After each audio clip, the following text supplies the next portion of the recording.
Amém, glória a Deus. Então, mais uma vez, bem-vindo casal, obrigado por ter com a gente. E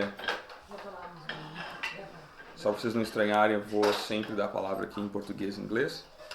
Nosso conteúdo é para ser mais ou menos o mesmo. Mas não consigo traduzir tudo de forma literal, mas amém. Então, como eu botei lá no grupo, hoje a gente vai falar sobre a presença de Deus na gente, a vontade que Ele tem de se manifestar na gente, né? So today we're going to talk about the presence of God within us and His willingness to manifest. E eu vou começar lendo, pessoal, João 15:12, que diz assim: o meu mandamento é esse, que vos ameis uns aos outros, assim como eu vos amei. So John 15:12 says the following: This is the law I give you, have love one for another, even as I have love for you. Então aqui, que é interessante, é ver que Jesus não está sugerindo, né? Jesus ele não está dando um insight, assim, olha, eu acho que seria legal se vocês amassem um ao outro, né? Ele está, em outras palavras, dizendo, eu estou mandando. Só que para ele não vir com essa ordem tão forte, ele diz, olha, o meu mandamento é esse. Mas se eu for traduzir, ele está dizendo, estou mandando que vocês se amem uns aos outros, assim como eu vos amei. E tudo que ele fez por nós, por amor, através desse mandamento, está esperando que a gente faça também pelo próximo, por amor. E quem ama se doa, paga preço, não desiste, persiste, luta até o fim. E uma vez, há muito tempo atrás, que a maior manifestação de amor que a gente tem é a doação de tempo. Um exemplo bem prático é a guerra aqui na Ucrânia, né? A gente fala, eu vou amar meu próximo, eu vou doar 300 euros, pesa no meu bolso. Só que pesa mais no meu dia a dia eu doar um dia ou 2 dias inteiros trabalhando, cozinhando, limpando o acampamento do que os 300 euros. Porque os 300 eu tirei do bolso. Doeu um pouquinho no bolso, doeu, mas é diferente de eu doar meu tempo. Eu sair do sofá, eu parar de ver meu filme, eu parar de fazer o meu esporte, parar de fazer o meu hobby. Então quem ama, doa tempo também. E é interessante que nessa história de amor, a gente pode ver que a Bíblia fala que Deus tem ciúmes da gente. Quando eu li essa afirmação, dizendo, olha, é bíblico dizer que Deus tem ciúmes da gente, eu fiquei, acho que é um pouco de exagero, né? Mas quando a gente olha o comportamento de Deus, quando o seu povo começava a amar outros deuses, a gente é uma manifestação desses certos ciúmes. Porque Ele ama a gente, só que não é um ciúme carnal, patológico, né? Ele quer ser o nosso maior amor. E Ele não quer dividir a honra dele com ninguém. So what I read before about John was not a suggestion, but an order. So he was not saying something like, it's nice if you love other people. But it's an order. He's saying, with all the words, you must love people. You must help each other. And what I was saying before is, whoever loves gives time, pays the price, doesn't give up, persists, fights until the end. It's biblical to say that God is jealous of us. When I read it for the first time, I was like, okay, it's an overstatement, but it's not. Every time we saw His people praying for, worshiping another God, He behaved with jealousy. But this is not something pathological or carnal. He wants to be our greatest love. He wants to be our only God. He doesn't want to share His honor with anyone else. E aí, pulando um pouquinho ali na Bíblia, a gente pula para Marcos. Aliás, volta, né? Marcos 1, 21 a 22 diz assim: Depois entraram em Cafarnaum, e logo no sábado foi ensinar na sinagoga. Maravilhavam-se da sua doutrina, porque os ensinava como quem tem autoridade, e não como escribas. So Marcos chapter 1, verses 21 and 22 says, And they came to Capernaum, and on the Sabbath he went into the synagogue and gave teaching. And they were full of wonder at his teaching, because he gave it as one having authority, and not like the scribes. O impacto da doutrina de Jesus ele é visto desde os primeiros momentos do seu ministério. Né? Desde adolescente, quando ele pela primeira vez começou a falar de Deus para os mestres da lei. Os escribas eram esses mestres, professores da lei. Eles sabiam as coisas mais complicadas da lei. Só que aí vem Jesus para quebrar esse dogma do povo naquela época, falar, não é sobre a lei, não é sobre ser expert na lei, é sobre entender o que Deus está esperando da gente. E aí o pessoal começa a ver autoridade quando Jesus começa a ensinar os religiosos. O povo se maravilha com esse ensino, porque além da autoridade, ele era sempre seguido também por sinais e milagres. Não era só a capacidade que ele tinha de interpretar a palavra de Deus, mas tudo o que acontecia por ele fazer isso. E as pessoas começaram a perceber que ele era movido pelo amor que ele tinha pelas pessoas, e daí o número de discípulos, o número de seguidores começou a crescer. The impact of Jesus' doctrine is seen from the earliest moments of his ministry. Scribes were teachers of the law, and they also thought it was about being experts about the law, but it was never about it. Of course, it's important to understand the law of God, Moses' law. However, what really mattered was what God was expecting out from the law.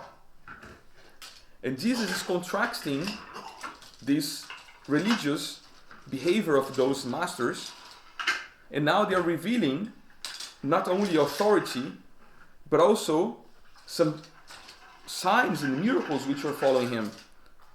And people started to realize he was also motivated by the love for people. Jesus, ele não fez milagres para mostrar aos homens o que Deus é capaz de fazer, né? E o Antigo Testamento já revela isso com a criação do mundo pela palavra falada, pela abertura do Mar Vermelho. Jesus, ele vem revelar algo mais. Ele vem revelar o que o homem pode fazer por estar se relacionando com Deus. Porque Jesus, quando ele vem, ele deixa a sua divindade. E os milagres que ele começa a fazer não é porque é filho de Deus, mas porque ele é um homem 100% natural que se relaciona com Deus. E o fruto disso é a autoridade que ele tem para realizar os milagres.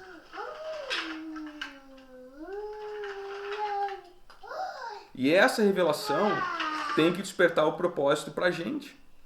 O manifestar de Deus na nossa vida, que ele pode fazer se a gente tem relacionamento com ele a ponto de ele se manifestar dessa forma. Jesus didn't perform miracles to show to men, to people, what God is capable of.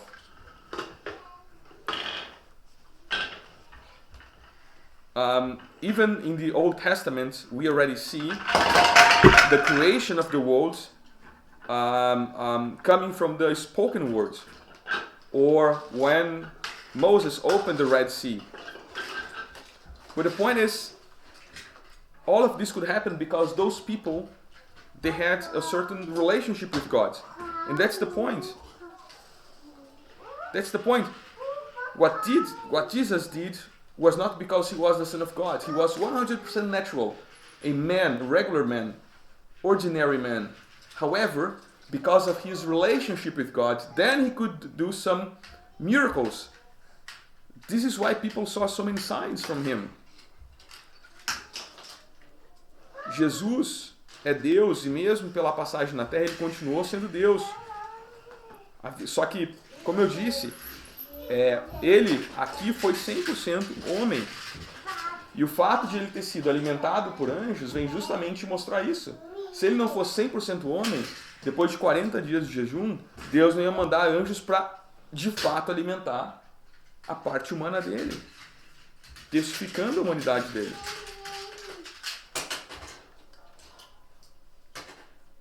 So Jesus is God even when he was coming through earth. However, he was, as I just said, 100% a man, ordinary man. And we saw in the Bible that God sends angels to feed him after the 40-day fast, testifying his humanity. E um dos grandes mistérios da eternidade de Jesus, um dos grandes mistérios, da eternidade, é Jesus ser completamente Deus e completamente homem. One of the great mysteries of eternity is that Jesus is fully God and fully man. Entender esse ponto afeta a maneira como a gente vive.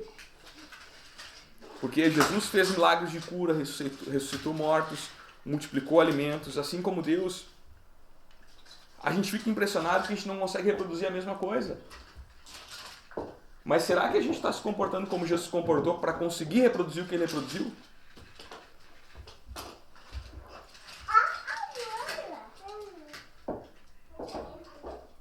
Understanding these points affect the way we live. Because Jesus performed miracles of healing, resurrection from dead. He multiplied food, just like God. And usually we're impressed with that. But then we think we cannot reproduce the same thing. But that is exactly the point. Are we having the same relationship we had with God to be able to reproduce all those miracles? O siga-me recebe então um novo sentido, que é viver como ele viveu, fazendo o que ele fez. Talvez a gente nunca faça exatamente as mesmas coisas que ele fez, mas a se mover de onde a gente está. Jesus estabeleceu um padrão de vida para a gente imitar. E quando ele falou, vocês vão conseguir fazer coisas maiores do que eu fiz, ele estava querendo dizer, vivam com um pai assim como eu vivi. E vocês vão poder fazer essas coisas também. Ele foi sobrenaturalmente eficaz como homem. 2 fatos nos revelam isso. Ele não tinha pecados e ele viveu completamente dependente da capacitação do Espírito Santo. Esses 2 fatos são necessários para quem quer viver como Deus. A gente tem que levar uma vida santificada, se afastar do pecado, recusar o pecado. E recusar o pecado não é uma grande decisão que a gente faz em um determinado momento na vida. Recusar o pecado é na hora que a gente vai pecar. Aquele é o grande momento. É quando eu sei que eu estou fazendo uma coisa errada. E naquela hora eu decido, não vou fazer. É igual dieta. Eu já fui muito mais magro do que estou vivendo hoje. E eu hoje sei que a decisão para perder peso não é eu hoje vou começar uma dieta, ou segunda-feira eu vou começar a dieta. A decisão é quando eu estou com um pão na mão. Eu falo, cara, não vou comer esse pão. E eu coloco o pão de novo no saco. É igual no pecado. A decisão de levar uma vida santificada não é marcar para amanhã ou marcar para a semana que vem. É na hora que eu estou com o pecado na mão, eu falo, cara, não vou fazer isso. Essa é a grande decisão. Isso é seguir o que Jesus fez. Segundo, como eu falei, viver completamente dependente da capacitação do Espírito Santo. Isso foi um agente transformador. Isso foi um agente transformador. What I'm saying is, Jesus was, again, ordinary man, but absolutely efficient as a man. And we have 2 facts that reveal this to us. He was out of sins at all, and he lived completely dependent on the Holy Spirit. And when we say we live out of sins, it's not because we made the greatest decision of our lives and we say, okay, in 1 week I'm going to stop with everything that I know I'm doing wrong. It is like losing weight. What makes me lose weight is not the decision I made to start my diet on Monday. Is when I have the bread in my hands and I say, you know what? I'm not going to have this bread. Same with sins. It's not the big decision of next week. It's the decision we are making when we are about to commit a sin. This is when we make the decision, and this is when we are copying Jesus. And those 2 facts are necessary to understand how to live, not only as Him, but with Him. It enabled this transformation factor. O quão disposto a gente está a viver, pessoal, debaixo da influência do Espírito Santo de Deus. Tudo que Jesus fez foi pela fé como homem, se despojando da glória, da sua glória de Deus. How willing are we to live under the influence of the Spirit of God? Everything Jesus did was by faith as man, stripping himself of his glory as God. Em Filipenses 2, 6 a 8, diz assim, pois ele, subsistindo em forma de Deus, não julgou como usurpação o ser igual a Deus. Antes a si mesmo se esvaziou, assumindo a forma de servo, tornando-se em semelhança de homens, e reconhecido em figura humana. Assim se humilhou tornando-se obediente até a morte e morte de cruz. Philippians 2, 6-8 says the following: To whom thought himself in the form of God, he did not seem that to take for oneself was to be like God, but he made himself as nothing, taking the form of a servant, being made like man, and being seen in form as a man. He took the lowest place and let himself be put to death, even death of the cross. Em nenhum momento ele deixou de ser Deus, mesmo deixando a sua glória. At no time he ceased to be God, even leaving his glory. E João 17,5, o pessoal diz assim: Agora glorificai, meu Pai, contigo mesmo, com a glória que eu tive junto de ti, antes que houvesse mundo. John 17:5 says the following: My prayer is not that you will take them out of the world, but that you will keep them from the evil one. Jesus deixou de lado os privilégios da sua divindade para assumir a forma humana. Ficou muito claro pelo que eu estou falando até aqui. Ele trocou a majestade pela manjedoura, a adoração nos céus pela humilhação na terra, o trono de glória pela cruz, uma cruz de madeira, uma cruz de morte. E tudo isso ele fez para mostrar para a gente, o que eu estou tentando comunicar hoje, para mostrar que se a gente tiver fé, se a gente tiver esse relacionamento com Deus, a gente consegue transformar o mundo. Jesus transformou o mundo. Óbvio, ele era filho de Deus. Só que o fato de ele ter transformado o mundo não era porque ele era filho de Deus. Porque se ele nunca tivesse sido homem, ele não teria transformado o mundo. Ele transformou o mundo porque ele virou homem. E porque como homem ele teve o relacionamento que teve com Deus. E que por isso ele teve tanta autoridade para fazer tanto milagre. Jesus laid aside all privileges of his divinity to take the human form. He exchanged his majesty for manger, his worship for humiliation on earth, his throne of glory for the wooden cross. And all of this was to show what can happen with a man and a woman which they have faith. He didn't change the world because he was the Son of God. He changed the world because he became a man with a very strong relationship with God, and because of that he was able to do so many miracles. This is what we have to understand today. If we want to change at least our small world, we have to have this relationship with God.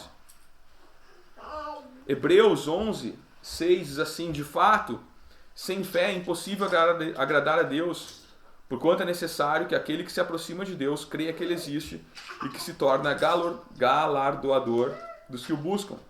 Hebrews 11:6 says the following: And without faith it's not possible to be well-pleasing to Him. For it's necessary for anyone who comes to God to have the belief that God is, and that He is a rewarder of all those who make a serious search for Him. A fé não é proveniente da mente, mas do coração. Ela é fruto de um coração arrependido. Ela não vem da inteligência, do esforço do ser humano. Muito pelo contrário. O ser humano que se acha super inteligente, ele tende a não ter fé. Mas a fé é algo sobrenatural. Ela está ancorada na natureza de Deus, nas promessas dele, nas palavras dele. E o desenvolvimento da fé ele é resultado da exposição que a gente tem a duas coisas: a palavra de Deus e a presença de Deus. Sem palavra, sem presença de Deus, a fé não vai se manifestar na gente. Quando a gente está perdido, ansioso, a gente tem que identificar o que está roubando a nossa paz e descobrir o sofisma que está gerando conflito nas nossas almas. Faith does not come from the mind, but from the heart. Faith is the fruit of a surrendered heart. It's not coming from human intelligence or efforts. It's supernatural. It's anchored in the nature of God, His promises and His words. Em todas as ocasiões que Deus prometeu que estaria com as pessoas, significava que eles tinham recebido uma missão que era maior que eles próprios. Moisés, um exemplo, né, que chama para libertar o povo da escravidão, era muito maior que ele. A missão de levar a terra prometida era muito maior que ele. Josué, recebeu a missão de suceder Moisés. Gideão, libertar o povo. Os 11 discípulos também receberam um comissionamento muito maior que eles. Por isso não se sintam aflitos. A gente está recebendo um comissionamento de Deus que parece ser muito maior que a gente. Tenham fé. Whenever God promised that He would be with people, it meant they had been given a mission that was greater than themselves. Look at Moses, taking people from slavery, much bigger than him. Then taking them to the promised land, much bigger than him. Joshua, commissioned to succeed Moses. Gideon, to liberate people.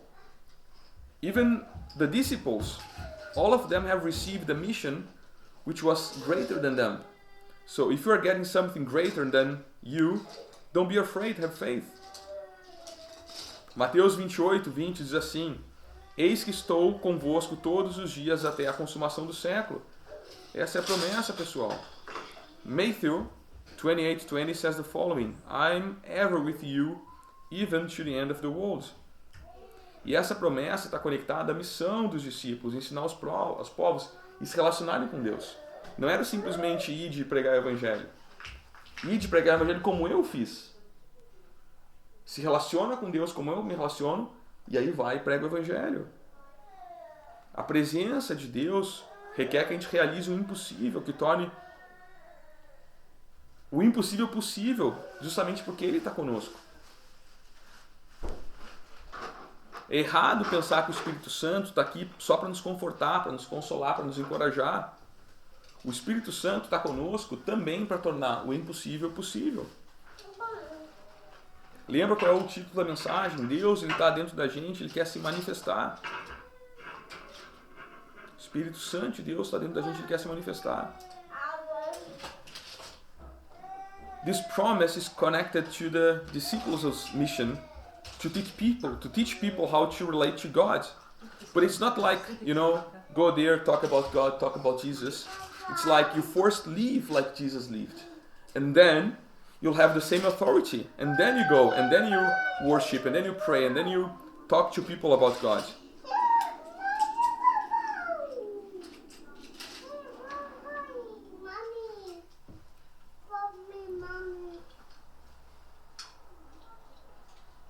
God's presence requires us to accomplish the impossible, which is made possible by Him being with us.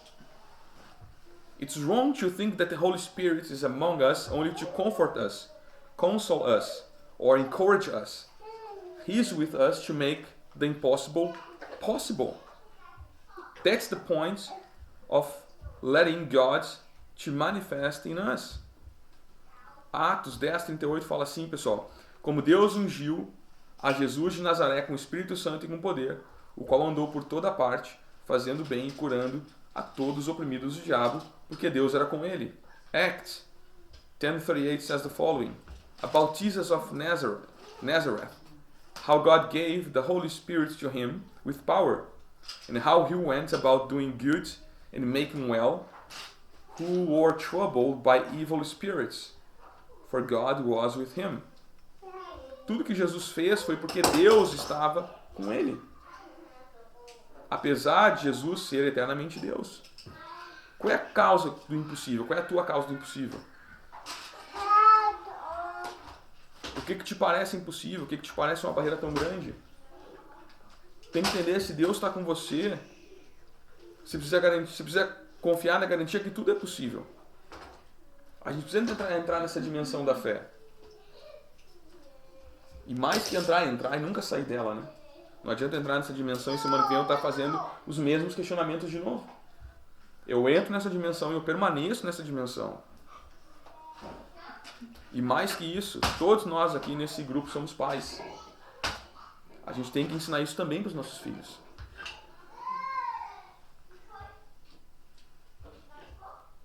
A gente tem que ensinar que não há limites para o que Deus pode fazer através das nossas vidas.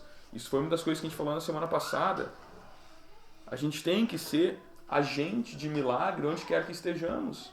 Mas, de novo, vou repetir, a gente só vai ser agente de milagre tendo relacionamento com Deus que Jesus teve. Everything Jesus did was because God was with him, even though Jesus is eternally God. What is your impossible cause? What do you think it's bigger than you? You have to understand, because God is with you, you have to trust the guarantee that everything is possible for those who believe. We need to enter in that dimension of faith, and more than that, never leave that dimension. More than that, have to teach our children to do the same. There are no limits to what He can do through our lives. We have to be agents of miracles wherever we are. But we'll only be those agents if we have the relationship Jesus had with the Father. Jesus foi perseguido em Nazaré porque a primeira pregação dele era referente a um texto que estava lá em Isaías, que se referia à natureza do ministério dele, que dizia que o Espírito de Deus estava sobre ele. A partir desse momento que ele traz essa revelação, ele passa a ser perseguido. E porque nós temos o Espírito sobre nós, é que a gente pode deixar que ele se expresse como se expressou Jesus. Não só consolar. Jesus não esteve aqui só para consolar pessoas, mas ele esteve aqui com o poder para executar milagres. Jesus was persecuted in Nazareth because his first preaching was referring to a text in Isaiah, which referred to the nature of his ministry, which said the Spirit of God was upon him. And because we have the Holy Spirit upon us, that we can let him express himself as he did in Jesus. And Jesus was not here only to comfort people in time of sadness. He was also here to perform miracles. João 7,38 diz assim: quem crer em mim, como diz a Escritura, do seu interior fluirão rios de água viva. Tem rio de água viva fluindo de ti hoje? John 7:38 says the following: he who has faith in me, out of his body, as the writings have said, will come rivers of living waters. O Espírito Santo começa em nós, fluindo, tocando, e aí através de nós ele começa a inundar a sociedade à nossa volta. Uma das coisas que a gente falou na semana passada, ele está constantemente se movendo em nós como um rio. Se a gente quer ser como ele, a gente tem que amar como ele, se entregar ao amor como ele se entregou. A vida de Deus flui na terra quando aqueles que ele encheu compartilham com os outros. Então, se Deus me amou, se Deus me deu uma segunda chance, se Deus me cuidou, e eu quero que a presença dele seja manifesta, eu preciso amar o outro, eu preciso cuidar do outro. É simples, não tem segredo. Nada mais revela tanto quanto Deus, quanto o amor. O fluir de Deus acontece na medida em que a gente ama as pessoas. The Holy Spirit begins in us and flows out, touching and flooding the society around us. He's constantly moving in us like a river. If we want to be like him, we must love, and love requires surrender. God's life flows on earth when those he has filled share with others. If he loved us, we must love the others. It's no secret. It's easy like that. Nothing else reveals God as much as love. The flow of God happens as we love people. E aí quando a gente está cheio do Espírito de Deus, é que a gente percebe que a gente consegue liberar essa atmosfera do céu para o mundo, mesmo se a gente está desmotivado. Motivação é totalmente diferente. Eu posso estar cheio do Espírito de Deus, estar num dia desmotivado. Só que ainda assim, se eu estiver cheio da presença de Deus, ele vai se manifestar onde eu colocar a planta do meu pé. Even if we are unmotivated or demotivated, how can we release the atmosphere of heaven to this world? It's because we are full of God. I can be demotivated, it's not a problem. What I cannot be is totally empty of God. O fluir começa quando os outros percebem a presença de Deus nas nossas vidas. Eu lembro que numa convenção de vendas, a gente estava almoçando um dia e, pessoal, eu nunca falei para os meus colegas que eu era cristão. Eu nunca precisei falar. A gente sabe até de algumas histórias engraçadas sobre isso. Mas eu lembro que a gente estava no almoço e aí me perguntaram sobre o sacrifício animal que tinha na Bíblia, né, de matar os animais. E eu vi que a pessoa estava já com aquele espírito de Greenpeace, né? Eu já vi que a pergunta foi para colocar no corner, né? E a gente começou a conversar, e aí um colega meu que não é cristão nem nada, ele falou: poxa, Vinícius, eu sinto uma paz quando eu estou conversando contigo. Não é por mim, não é o Vinícius, mas é Deus se manifestando através de alguém que está disponível para falar dele.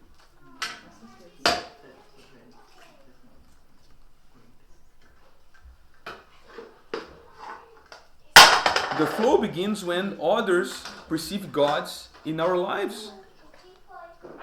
Even small faith is rewarded. Explicou para ele, né? Eu comentei. Eu traduzi aí, isso aí. Já explicou. Jesus muitas vezes expôs a incredulidade, exortando as pessoas a crerem. Não para condenar, mas para extrair o melhor da fé da pessoa, para o crescimento dela. Falamos várias vezes aqui na célula de processos. Todavia, ele nunca reteve um milagre por causa de uma fé pequena. E aqui a gente tem que tomar cuidado como cristão para não fazer confusão. O milagre de Jesus na nossa vida não depende da nossa fé, porque é milagre. Jesus nunca reteve um milagre por causa de uma fé pequena. Ele curava todos, independentemente do coração de cada um.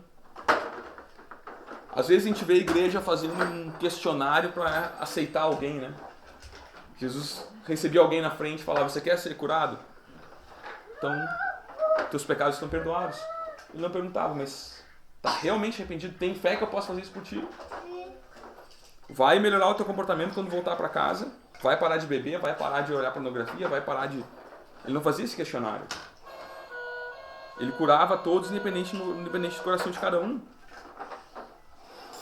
E ali as pessoas começaram a perceber a presença do amor de Deus, começaram a perceber a presença de Deus na vida dele. Os milagres nos tornam mais cientes da presença de Deus. Jesus often exposed unbelief, exhorting people to believe, not to condemn, but to bring out the best in a person's faith and for growth. Yet he never withheld a miracle because of a little faith. He healed everyone, regardless of their hearts. Miracles can make us more aware of God's presence. E eu vou provar o que eu estou falando para vocês. Marcos 9, 21 a 25 diz assim. Aliás, não vou ler, desculpa. A gente vê a história daquele pai desesperado, vocês lembram?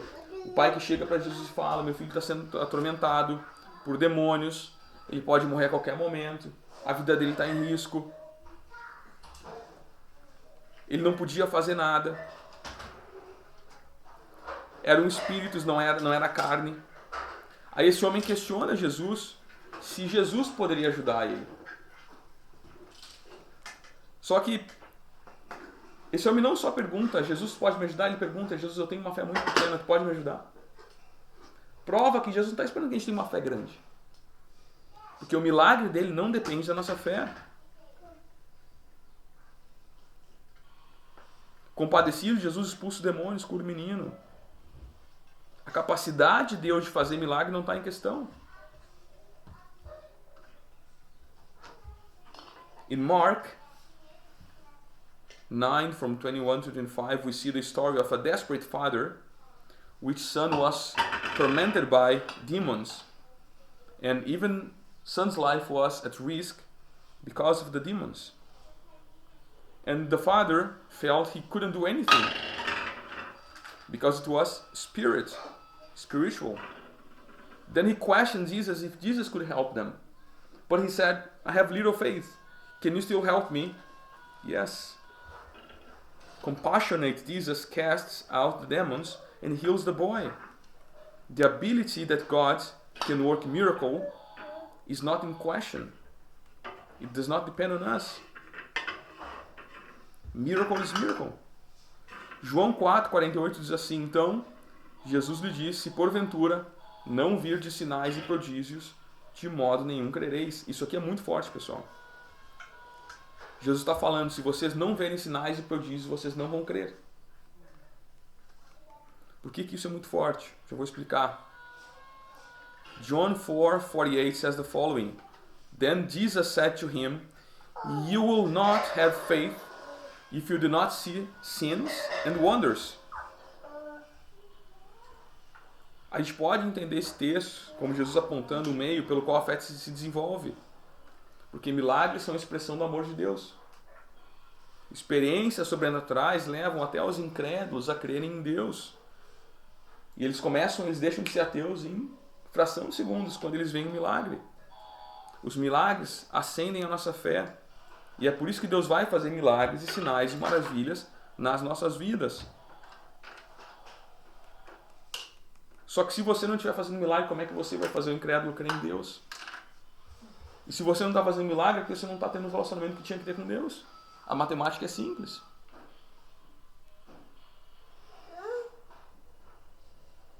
We can understand this text as Jesus pointing out a means by which faith develops for miracles. They are the expression of God's love. Supernatural experiences lead to unbelievers to instantly believe in God.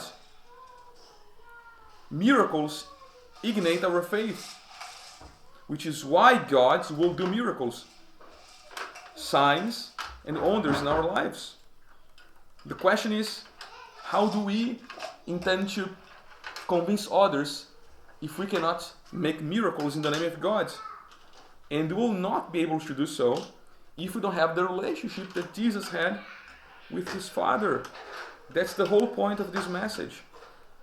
É difícil ter a mesma fé e o mesmo amor que a igreja primitiva quando a gente valoriza mais a Bíblia do que o Espírito Santo.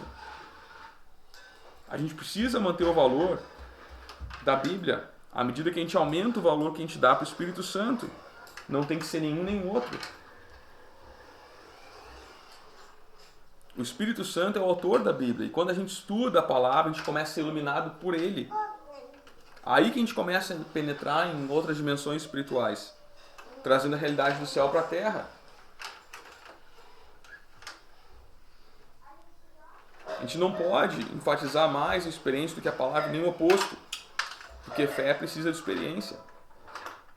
It's hard to have the same faith and love than the early church. When we have, or we value the Bible more than the Holy Spirit. We need to maintain the value we place on the Bible as we increase the value we place on the Holy Spirit. It must not be one or the other, both. The Holy Spirit is the author of the Bible.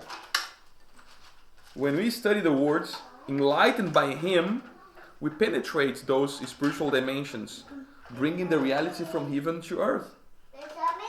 We cannot emphasize experience more than words, nor the opposite. For faith needs experience. E galera, se a gente pensar da igreja primitiva que era tão cheia do Espírito Santo de Deus, a gente é mais privilegiado que eles. A gente tem um canon completo da palavra de Deus, eles não tinham. Mas mesmo sem a palavra escrita, eles transformaram o mundo. A igreja primitiva de Deus, mesmo sem a palavra escrita, transformou o mundo. Então a gente não tem desculpa.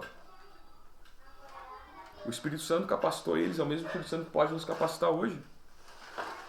We are more privileged than the early church as we have the complete canon of God's words available. But even without the written words, they changed the world. They have no excuses, not anymore. It was the Holy Spirit who empowered them, which can empower us.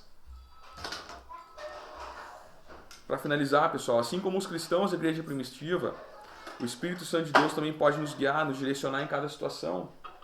Mas quando a gente está buscando o Espírito Santo de Deus para nos guiar, Ele quer nos ensinar a orar, a pregar, a adorar. Ele transforma pessoas comuns em embaixadoras do reino de Deus, transforma o nosso caráter.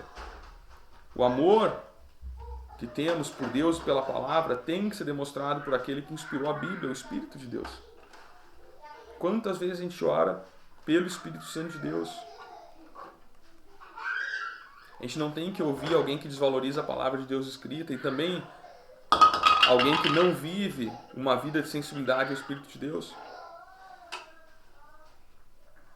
Just like the Christians of the early church, the Holy Spirit can guide us, direct us in every situation. He will teach us how to pray, how to preach, how to worship. He turns ordinary people into ambassadors for the kingdom of God. It transforms out character. The love we have for God and the words must be also demonstrated by the one who inspired the Bible, the Holy Spirit. Doesn't listen to anyone who devalues the written word of God, and don't listen to anyone who doesn't live a model of life which is sensitive to the Spirit of God. Esse é o nosso propósito, galera. A gente nasceu para viver conectado a Deus, Ele em mim ou nele. This is our purpose. We were born to live connected with God. He in me and I in Him. Amém? Feche teus olhos, vamos orar.